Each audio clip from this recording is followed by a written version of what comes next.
picks, give me your insights. I want the bets from Betting Weekly. Because we win, that is our motto. Sometimes we win, sometimes we don't win. Don't give us the back, don't give us your stink eye. Try our best, and we're successful. Come watch our show, bet with the sponsors. It's time to start, enjoy the show.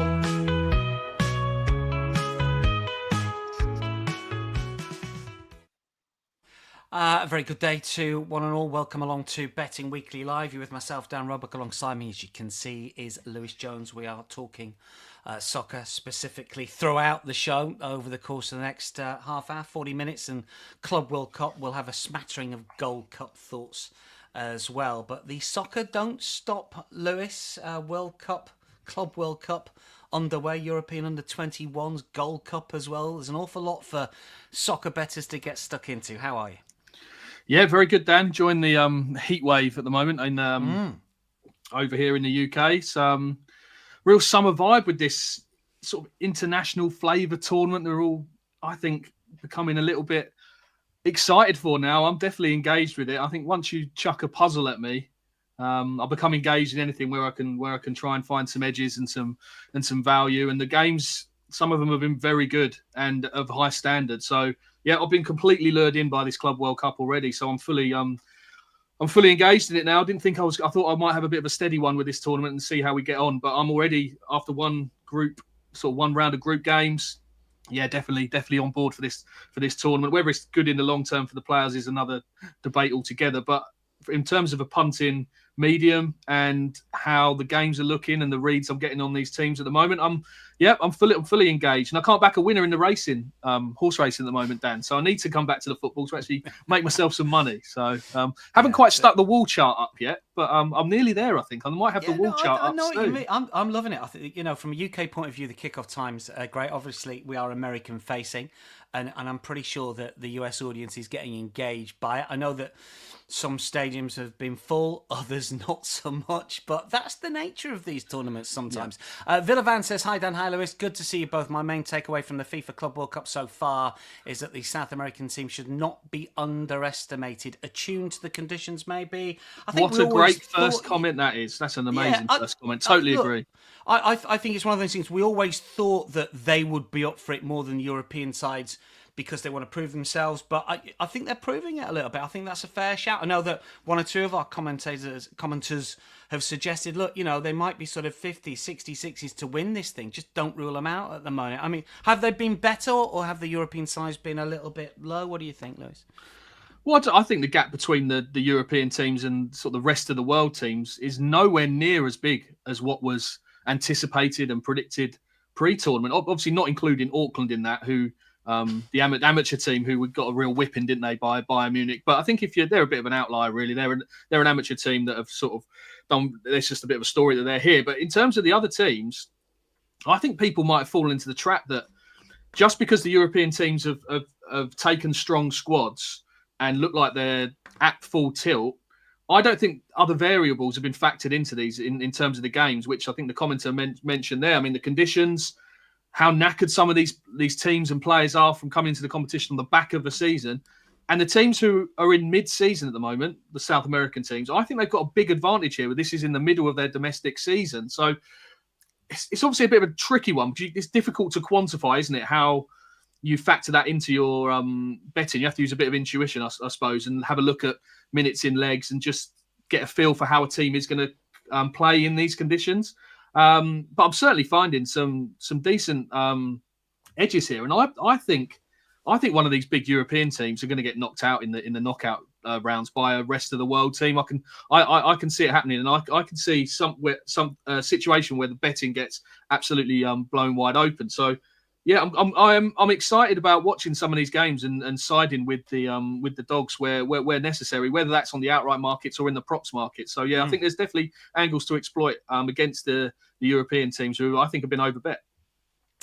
Welcome to Daniel Lacani, who says, good morning, lads, and to Duncan, and to Ian, and Rick, and the real Brendan King. Duncan says, of course, Man City won 2-0 yesterday when I was on the overs. It's been an unders tournament so far. If you're playing the unders, you're winning money.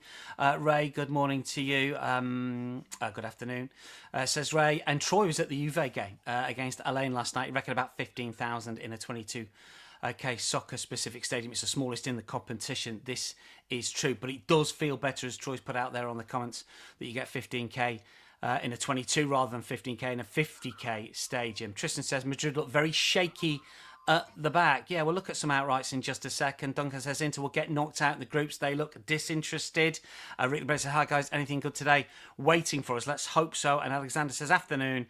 I think with the desperation of all the teams in Group A, 3-1 the double on the over 4.5 bookings in each game is decent value. Potentially lots of good winning plays from the Bet Rivers customers over the course of the last 24 hours on the Soccer Gold Cup and World Club Cup.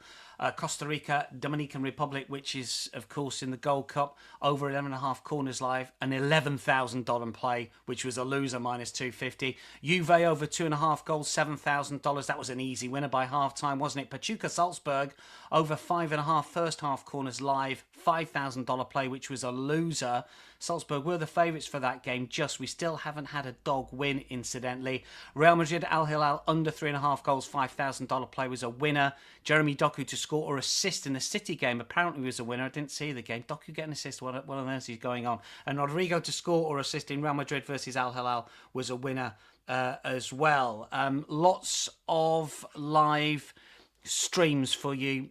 Tennis coming your way, all sorts, basketball as well, European action, Uruguayan football as well. So check out all of the live streams we've got. Let's take a look at the futures, Lewis. Give me your thoughts on what you've seen so far in terms of outrights. I know you were sort of against PSG, but for Man City when you did the pre-tournament preview with Stephen Nathan last Friday. PSG have been cut to plus 250. City in a little bit, plus 450. Real Madrid are now plus 500. I think they stayed the same despite that draw. Bayern plus 650. Anything catch your eye futures-wise? What are your thoughts after the first round of group matches?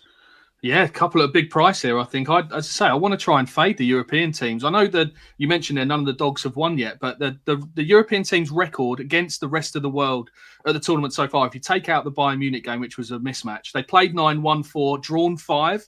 So there's been quite a few draws on there. Dortmund drew with Fluminense, Inter drew with Monterrey, Real Madrid. Monterrey, Real Madrid, Al Hilal. What a game that was yesterday. I really enjoyed watching that, and I was very impressed with Al Hilal and Porto 0-0 against Palmeiras in the opening game as well. So I think these prices, there's some potential springers lurking here. I think you mentioned I'm on Man City anti-poached, and I still would rather be with them, but over PSG and Real Madrid. And I still think the style of play and keep the ball was going to suit them more than other teams, but I don't think they were overly impressive, especially against that transition and fast breaks. Even against Wydad the other day, I thought they could have conceded a couple of goals in the first half. So I'm not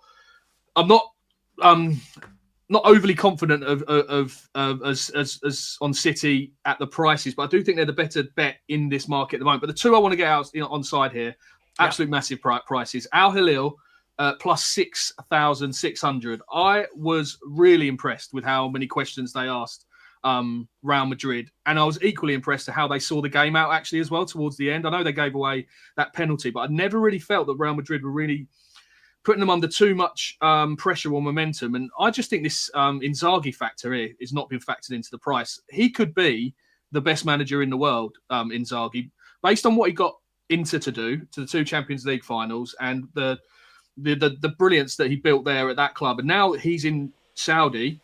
I think he could do wonders with this very, very talented team. And the way they built their squad as well, it's sort of made for a tournament like this, I think, isn't it? Because they're sort of full of egos, and they can be quite flaky. But I think when the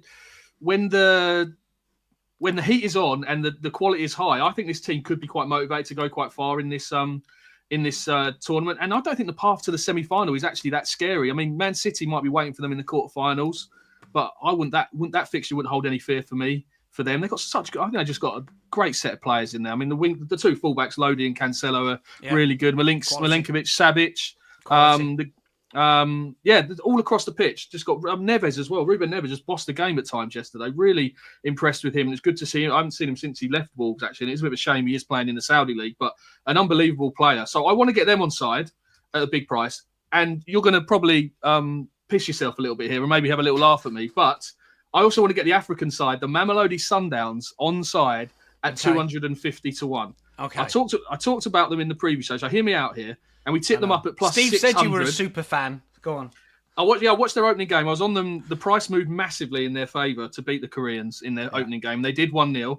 And that plus 600 now for them to get through the group is now plus 200. So we're moving in the right direction.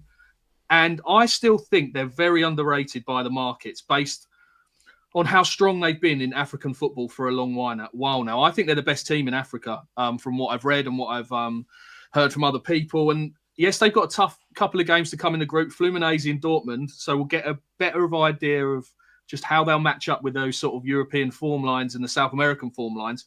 But I think in these conditions, which they're used to playing in, I think they're going to be quite hard to beat. They've got such a good team spirit as well. Won the last 8 league titles. Only were beaten in the Champions League final in Africa this year. So there's a core of really underrated players that haven't been tested at the level. And I think this is the key here, Dan. This team haven't been tested at this level. So no one can categorically say that they're not up to it.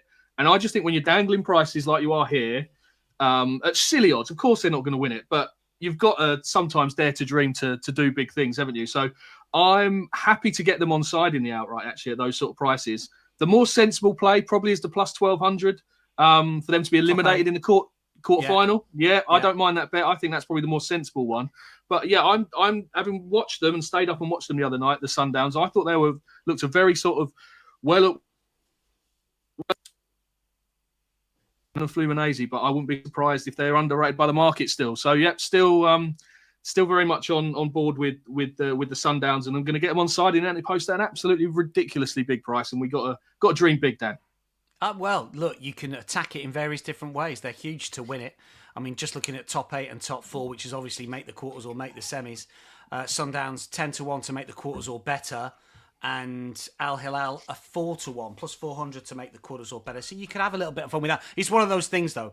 If you're going to bet them in those markets, just in case the miracle just happens. Cover yourself. Absolutely.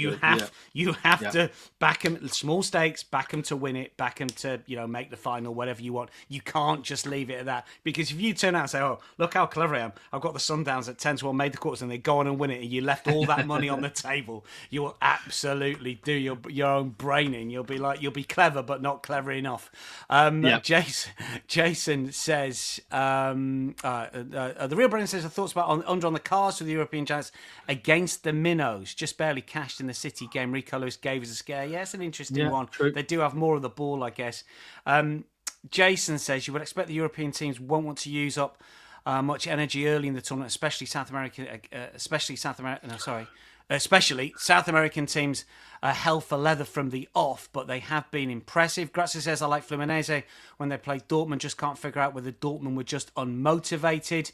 And Duncan talking about some Sundowns, and Tribe of God said, I think Lewis is getting overly excited about these dogs. Normal service will be resumed when it comes to crunch time. Fade PSG at your peril is the word from the Tribe of Gold. Like it. No, I like that. Like opinions. I like people coming out strong, and that's what this game's all about, isn't it? We're all looking at it from different angles and trying to get our slice of the pie, and you've got to back your own opinion. So yeah, can totally see where he's coming from. But hey, you can laugh at my Sundowns when they're lifting the trophy in a month's time. There we go.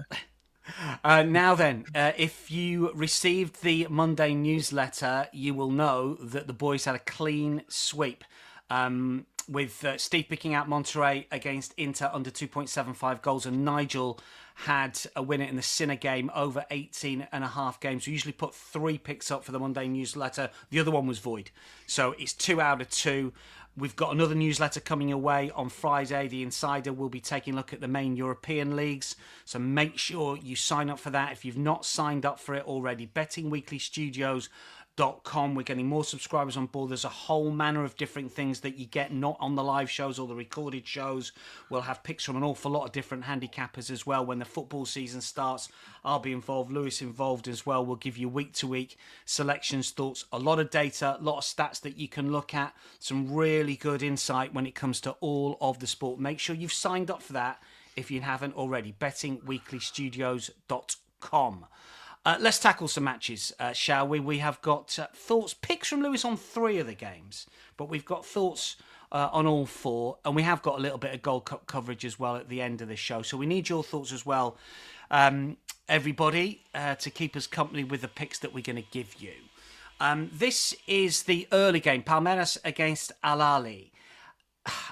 Interesting one for me, this one, Lewis, because Ahly, you could argue, bossed that game against Inter. They're plus 600 here to beat Palmeiras. But on sort of second look at that, obviously they had a penalty which accounts for a good chunk of their expected goal figure of just over 2. They didn't have as much possession of Inter.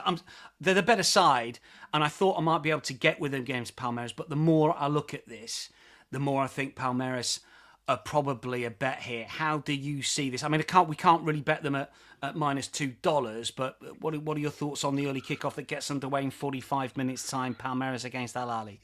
Yeah, these are one of the teams I like actually in this tournament, Palmeiras. I almost put them up as an anti-post selection. I just think they're a very good side that are very consistent, and you know what you're going to get with them from week in, week out. And the strength of their squad is very deep, and I think you need that when you're playing in these sort of conditions. And my confidence behind them was only enhanced really with their opening game against Porto.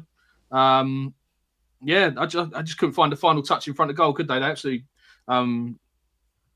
battered them on the XG, 2.1 to 0.6. So I was quite happy with what I saw from them against a pretty poor Porto team, I think, who I've been looking to fade. And hopefully they don't get out of the groups. That's my best bet of the previous shows. It was in the newsletter as well, which I put up Porto not to qualify out of that group at plus money. So I'm hoping that their struggles sort of continue. And yeah, I like this Palmeiras team. As I say, I think they'll have too much tonight for Ahly here. Yeah, so yeah, just mentioned got a good squad, packed full of experience.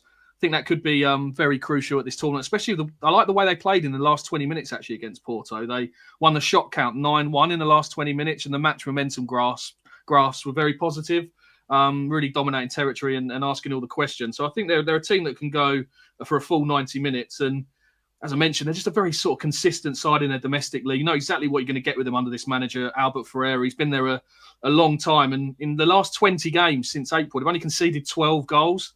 And that's backed up by the expected goals against process of 0.8 per 90. So we're talking like if that was in the Premier League or any domestic football over in Europe, that would be sort of champions level of defence. So really excellent signs, I think, for their structure without possession. I thought they looked okay against Porto. Didn't really offer up too many chances.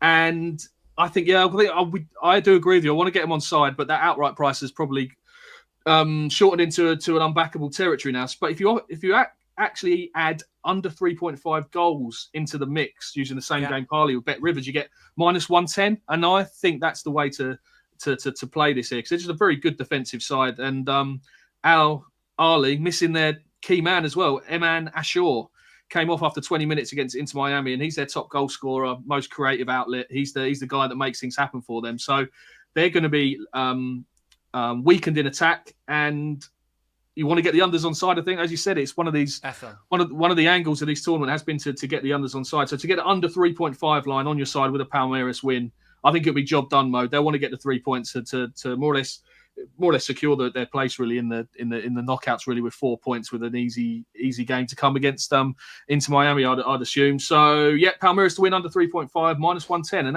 that's getting going at 5 o'clock, isn't it, our time? So 40 minutes till kickoff. 40 minutes, yeah, I like that. I like unders. I mean, Ian's put up Palmeiras to win an under 4.5. It all depends how cautious you want to be. I think Palmeiras as well. I think, sometimes you look at the Ahly Inter Miami game, and because they missed they missed the penalty late on, it sort of sticks in your mind that they should have won and they were maybe better than they were. And you take the penalty XG out, and I think, as you say, Palmeiras. I mean, Porto were the team that we all wanted to fade, rightly so. Palmeiras on another day would have won that game. I started to look at sort of the Flamengo Esperance game is maybe a bit of a guide, but Esperance are such a poor team according to Opta ratings that it's not really the sort of comparison that I can make. I mean, I fancy Palmeiras here. Grazia says I'm on Palmeiras to win the group at 9-5.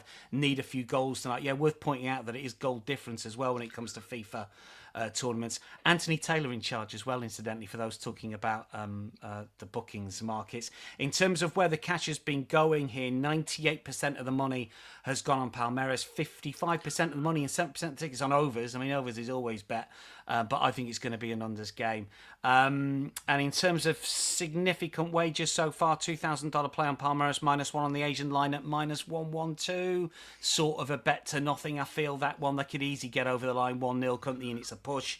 $1,800 on under 3.5 goals, very short at -357, and $600 on -1.5 goals. Don't mind that so much. +265. Tend to think it'll be sort of 2-0 Palmeiras territory. Agreed. I reckon. Agreed. Tristan says that as a Safra, I think we'll get a public holiday if the Sundowns win. Yeah. You won't see me for weeks if the Sundowns win, by the way. No chance. Yes, Brendan, I did mention Andy. We're laddering the undercards. I don't know what the card. I've not looked at the cards line. There is a referee a little bit later on that I'm going to mention, but it's Steve Wist territory when he talks about refs. Let's talk about the other game in the group, which is Inter Miami against Porto. Here, obviously, it's, we just talked about the games that these two were involved in. Porto with that sort of scrappy 0-0 against Palmeiras. They've been bet, though. When I looked at this game earlier, they were evens. They're now -113. Inter Miami +290. I thought, Inter Miami, they had a lot of the ball.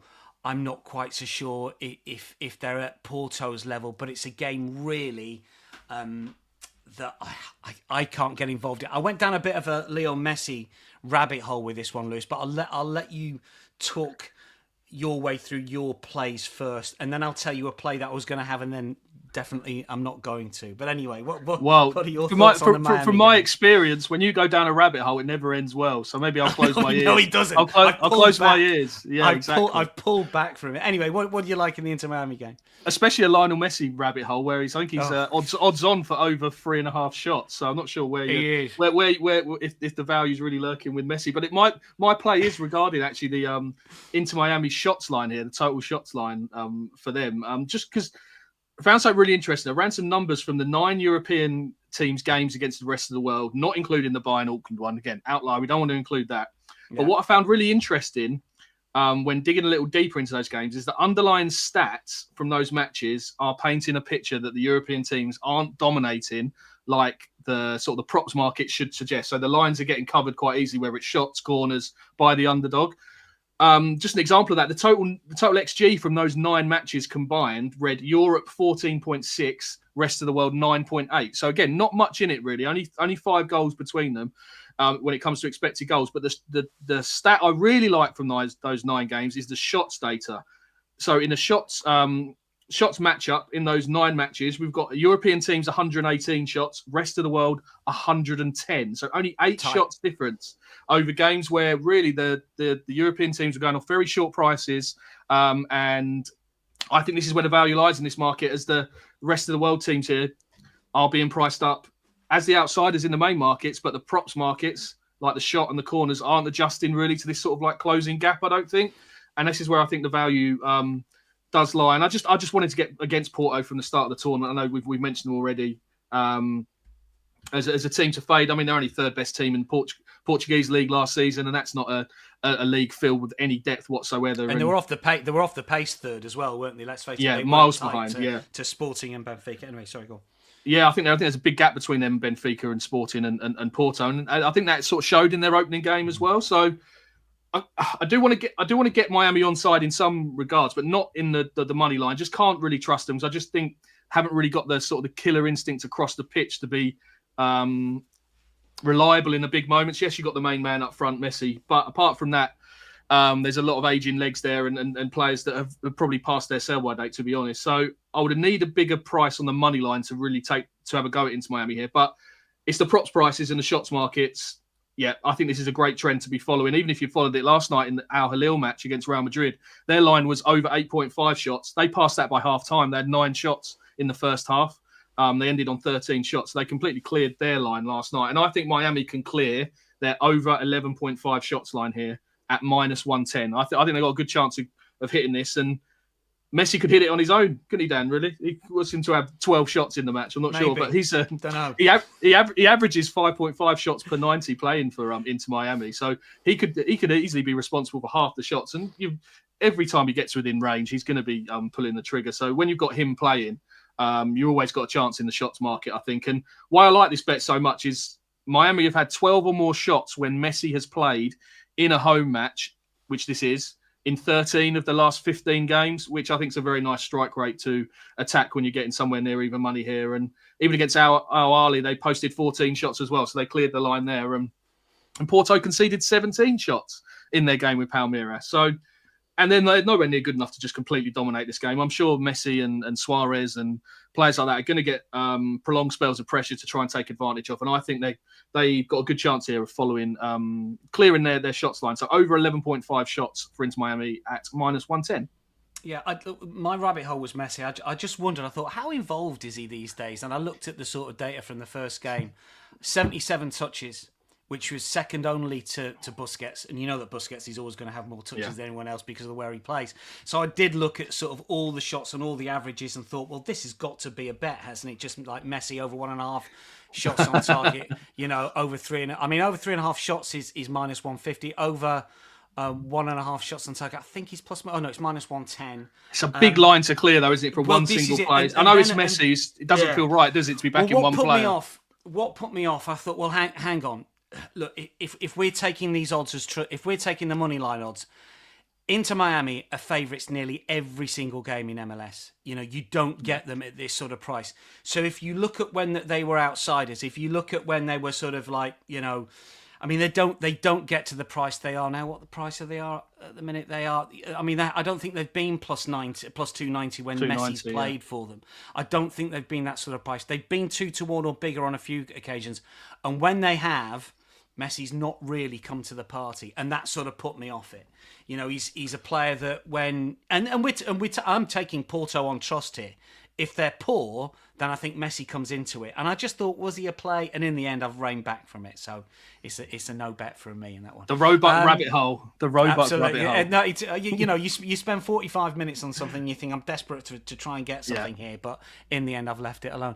Ian Messini says he likes Porto and under 4.5 goals. So he's a Porto fan, just trying to boost up the returns with the under 4.5. It's a shrewd way to do it sometimes. Money line, most of the money's on Porto. Most interesting thing, 58% of the money on under, 73% of the tickets on over. That means pro money under, rec money over.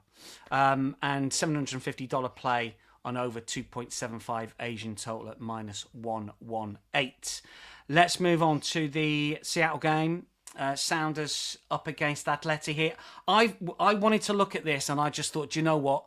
I've got to get with Sounders somehow, and I'm not quite so sure now. Again, I went down a bit of a rabbit hole and I sort of pulled back from it. One of the reasons was I thought that they were going to play on the artificial field turf at Lumen Field, but they've not. They've overlaid, as they have done all of the venues, they've overlaid proper grass on it. So it's not the advantage that Sounders usually have. I thought that they were better than the result against Botafogo. They got beat, but they had 23 shots, XG of 2.2 for the model I was looking.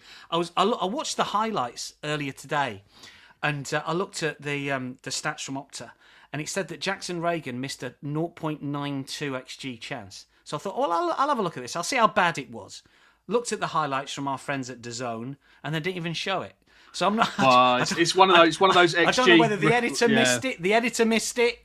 I don't know what it is, but even so, I just thought maybe Seattle were a little bit unlucky. But then I sort of thought, well, it is Atleti.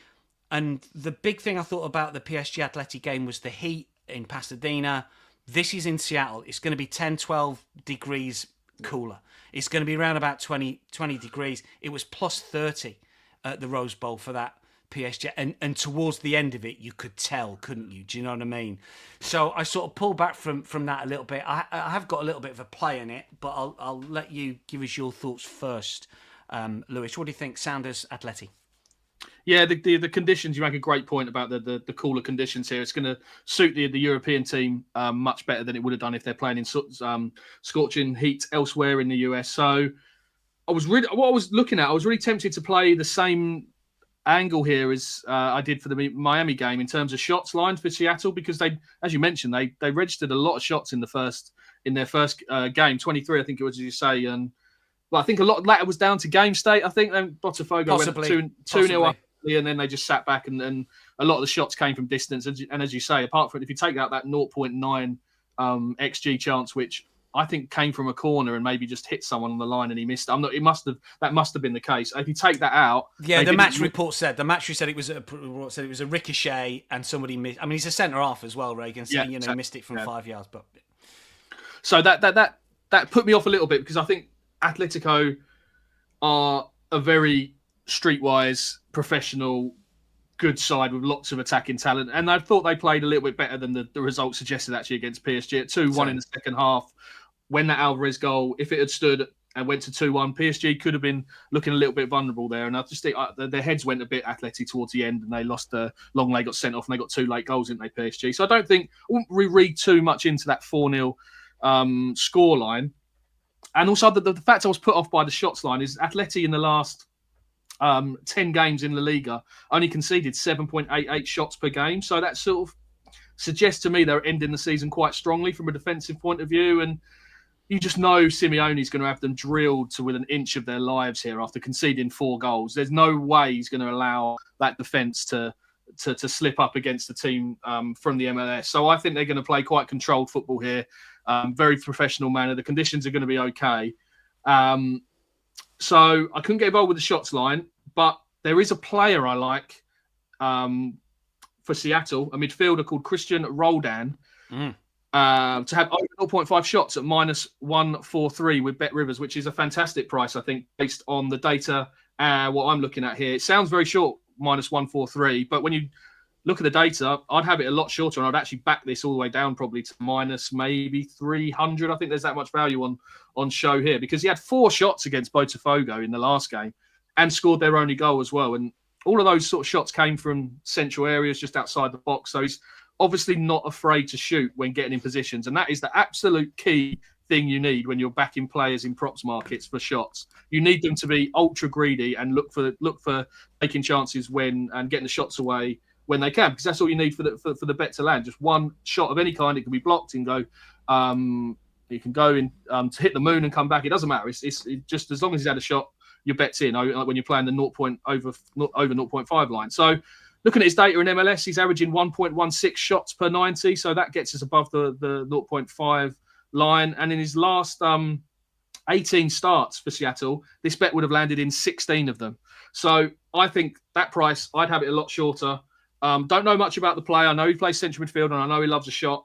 And Atleti they are happy to soak up pressure sometimes. And sometimes these players in big games like to go for the glory shot from even like 30, 35 yards. And this Roldan chap seems like he could be one of those. So I'd have it a lot short of that price. So yeah, we'll be back in his shots line this evening.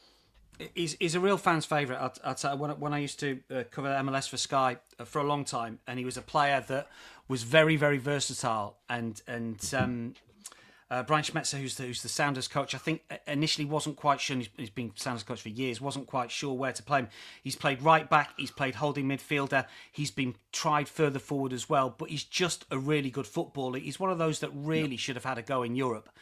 I think he's a level that could, you could play for a Brentford or a Bournemouth or even a Villa and get enough game minutes. He's been surpassed a little bit. He's 30 now. His younger brother Alex plays for El Salvador. They've got El Salvadorian roots, but Christian Roldan would normally play for the United States. I don't know if he's still fantastic knowledge. What great knowledge that is, Dan. That is unbelievable knowledge. Thank you for heightening my confidence over this bet even more. The fact he's a fantastic footballer that could even play for Aston Villa. Could play for Aston Villa, he says. I reckon. Well, you see, I put Villa down a little bit. Do you know what I mean? But he was always one of those players when he used to call Sounders games that I just thought if Roldan plays, it's going to be a bit of a sort of joy to watch. I mean, nice.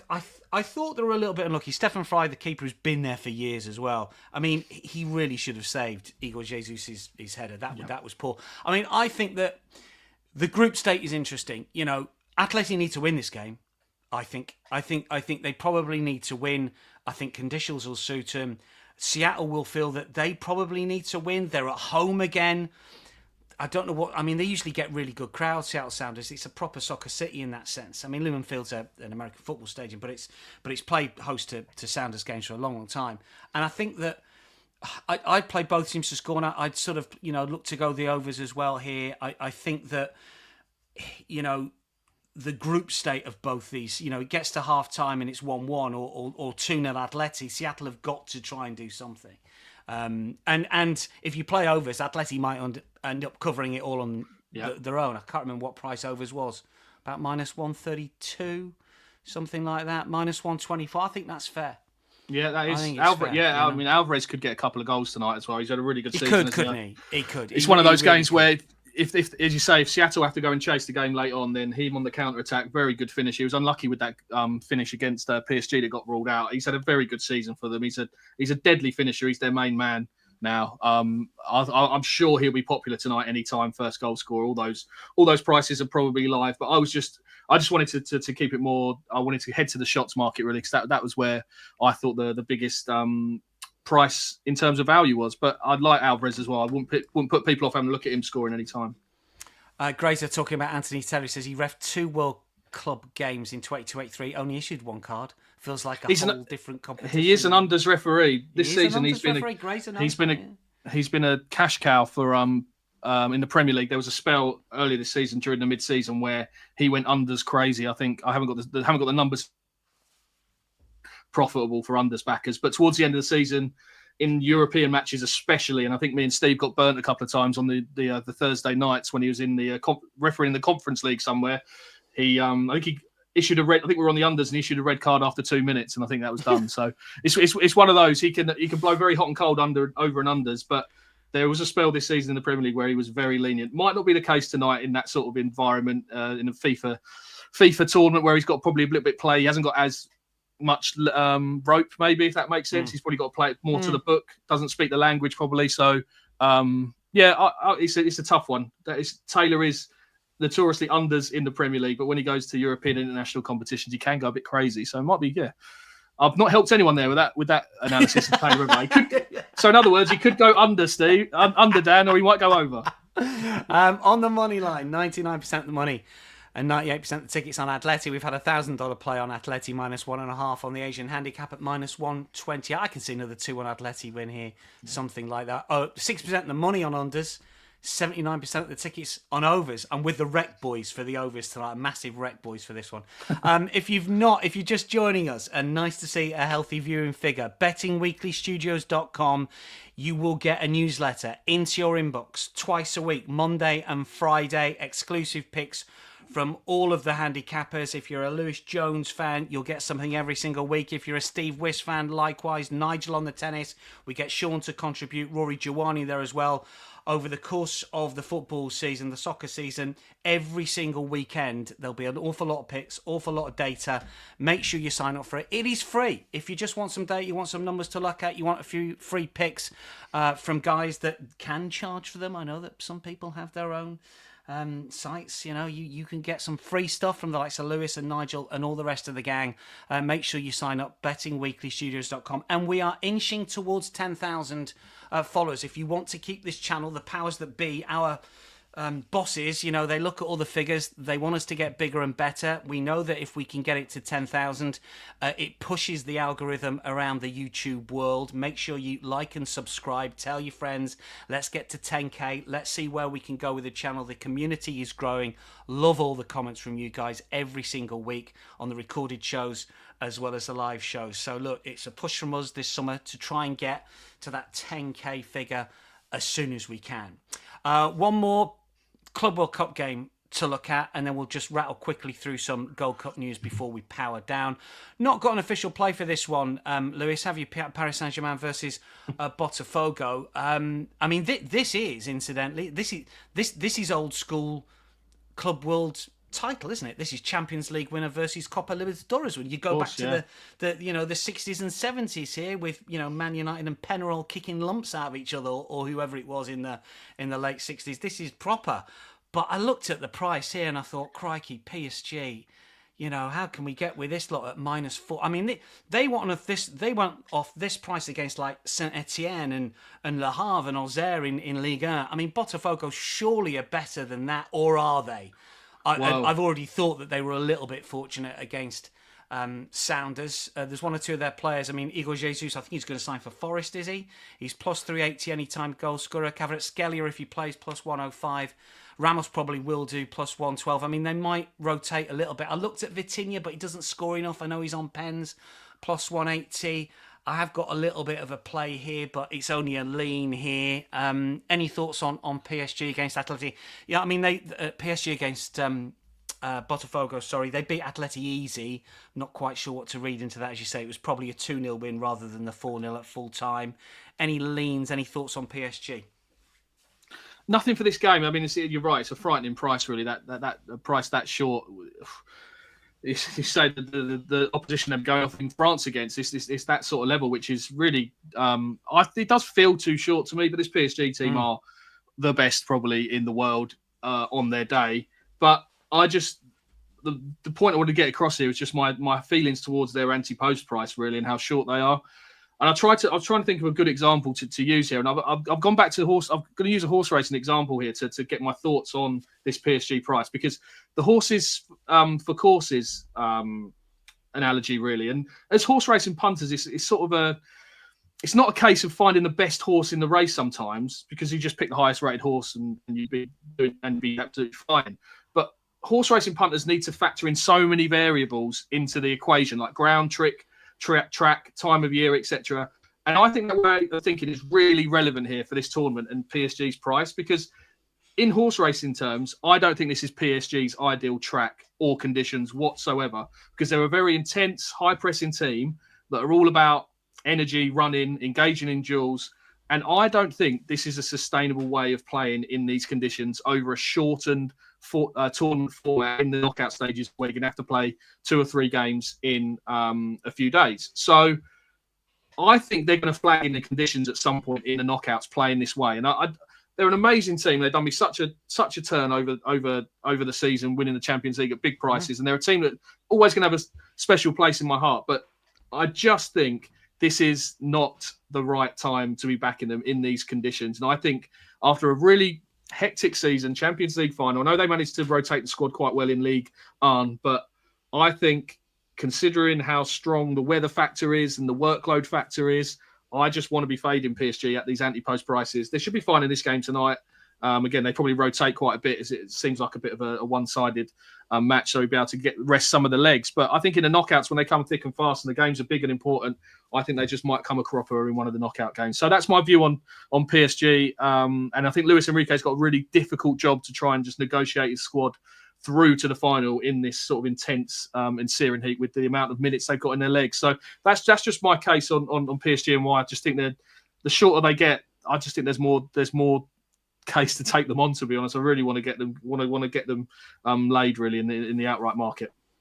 Yeah, no bet from Lewis in this game. I mean, PSG I think will win, but I couldn't back them at -420. I started looking at their average price in Liga last season, and it was about -250. Obviously, there's one or two anomalies when they were at Marseille and towards the end of the season, when they were looking at, they were plus money against Strasbourg, got beat. But, that sort of price, I mean, that's giving Botafogo no respect whatsoever. I mean, I'm not saying Botafogo are a great team, and I'm sure that Nathan Joyce, one of our new cappers who comes on the show, has got plenty to say about Botafogo. They had a great season, won the Brazil title, as well as the Copa Libertadores last season. But it's a difficult one. I did look at shots. I thought, I'll have a look at the total shots in the match, and it was over 27.5 was the line, basically, over 27.5. And that's about PSG's average in Ligue 1. And I just thought, a Botafogo that level, it was just a very, very difficult one to try and work out. If you've got a handle on that, more power to you. But I just thought it's a tough one for me. I just think in the conditions, if PSG go 2-3-0 up, that's it. You're hoping for them to really lay siege, and then if they've got 20 minutes left, they could only have 1 or 2 shots in the last 20 minutes, and you're absolutely scuppered. So in these big mismatches, I always try and stay clear of the overline, because you need to have a good game. Absolutely, absolutely. Look, a case in point is Bayern Munich. The Bayern Munich Auckland game. How many shots did they? I can't remember the total, but it was relatively low for a 10-0. You know, because they just didn't need. You know, they scored 10 without trying. I mean, I'm driving myself mad with that Benfica game tomorrow because I so think that Benfica might win 12, 13 or 14 because it's a shootout between themselves and Boca now. Because they drew, it's all on goal difference. But I went on this Benfica message board the other day, and it was a good message board, you know, like proper, like 400 comments from proper, you know, it's in Portuguese, had to get the Google Translate out. And, Of course. And they're all saying, we're worried about this game. We need to rotate because we played Bayern last. We play all the, and I'm thinking, do you not realise this is goal difference? You're going to have to smash them. Yeah. It's ridiculous. It's a shootout between them and Boca. You know, they were saying we'll take 5-0 and then we'll play our better team against Bayern. What on earth? You're both going to get beat off Bayern. Well, exactly. You know? I mean, yeah, you're right. Some of those, there were some really fancy early prices for them to win to 0 knocking around it during that Bayern Munich game. There were, if you were shrewd enough to get on Benfica to beat Auckland to 0, there were some really tasty prices knocking around. That's going to be a really one-sided game. You got to just wait for team news because if you say if it's a chance to rest some legs, that's what these message boards were saying. You know, they were talking about. You know, I think Belotti's suspended anyway because he got sent off, but Pavlidis might not. I mean, I'm thinking really. Yeah. You play hard to the 95th minute, and you make sure you get 12 because that's what River are going to do Boca are going to do in the last game. But well, it sounds like you should be back in the under handicap then. You're taking I don't know. Auckland on the handicap. Are you brave enough for that? Are you brave enough for that? No chance. Absolutely no chance. I mean, the line's about 6.5. I mean, I looked at all sorts of things for that game. It's going to be interesting to see what Steve does for it tomorrow.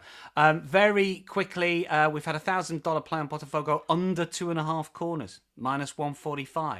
That's an interesting one. Gold Cup. Before we wrap things up, just to let you know where the money's been going, really, I haven't got too many thoughts on this one. I started to look at Trinidad Tobago against Haiti, but I you know, there's a limit sometimes. In terms of where the money has gone, we've had a nearly $600 play on over 3.5 goals, incidentally, at +205 in that Trinidad Haiti game. Haiti, the favourite, short price, -195.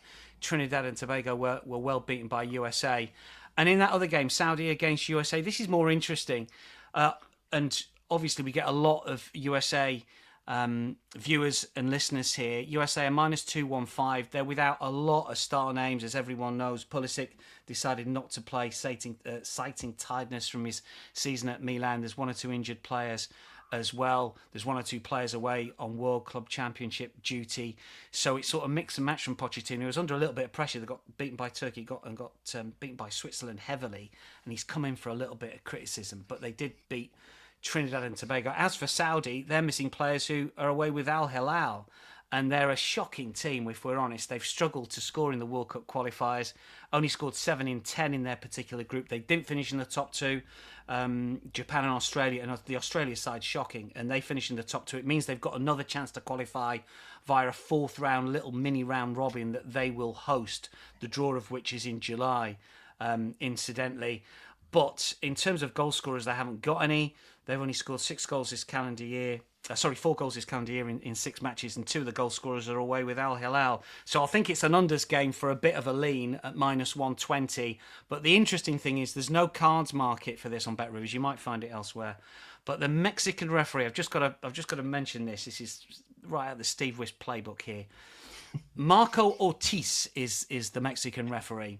Controversial referee, stood in the Canada-USA game in the 2023 Gold Cup, awarded Canada a last-minute penalty, all kicked off in that game.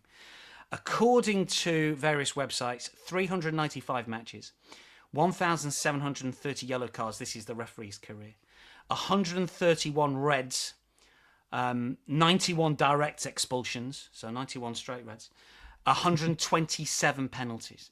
I mean, they're off the charts nuts, and this is USA versus Saudi. It might get tasty. Who knows? It might not. There's no cards market on Bet Rivers. Probably rightly so. I don't know. But if you can find something, it might be worth having a look at that. On the money line, USA have been bet, and the unders has been bet as well. 75% of the money and 53% of the tickets. And we've had a $1,200 play on under 2.5 goals and also a $1,000 play on the US to win on the money line at -179. They are now about -215. So they have been bet. What have we got here? Duncan says, can I address the elephant in the room? Saudi in the CONCACAF Gold Cup, like Peru playing in the Euros. Yeah, but they have, the CONMEBOL and CONCACAF, they invite nations to play, don't they? I mean, Japan's played in the Copa America, so has the USA. There's various things that happen, yes. Troy's explaining, they always invite teams. I mean, they should merge, shouldn't they? CONCACAF and CONMEBOL should merge. You get a good tournament out of that. What else have we got here? Greg says there is a UK bet order 4-6 roll down shots. Decent. What else we got? Anything else on the messages? That's about a lot for that. Lewis, we're going to wrap things up with your best bet. We've talked our way through the 4 Club World Cup games. You've given us 3 selections and various musings. If you had one bet for our viewers, what would it be? Well, it's this guy, this Seattle Sounders midfielder who you spoke so beautifully about, and really heightened my confidence of him to have a shot. It's the shortest price, obviously, of the selections. But Christian Roldan, am I pronouncing that right? Roldan, that'll do. Yeah, no, over 0.5 shots, 0.5 shots at -143. I just think it wins. It's copped in 16 of his last 18 starts. I know it's a more difficult game tonight for Seattle against Atleti, but they've got to go and do something, win the game. So I'm sure he'll be able to get into position to get a shot away. So I think that's a nice short price to attack. Lovely. Don't forget, we've got more shows coming your way. Today we're going to be talking baseball with Doug a little later. That's 2 p.m. Eastern. Lots of big bets on the baseball, incidentally. Winners, $19,000 play on the Reds on the money line, on the Angels on the money line at +188, a $15,000 play, which was a winner.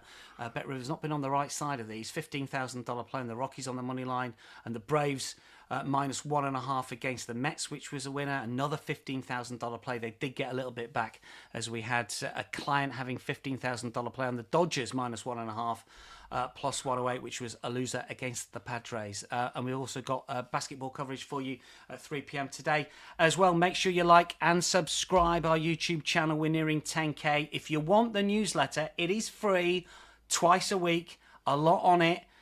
bettingweeklystudios.com. That wraps it up from myself and from Lewis. Have a very good betting evening. We're back again tomorrow. Have a good one.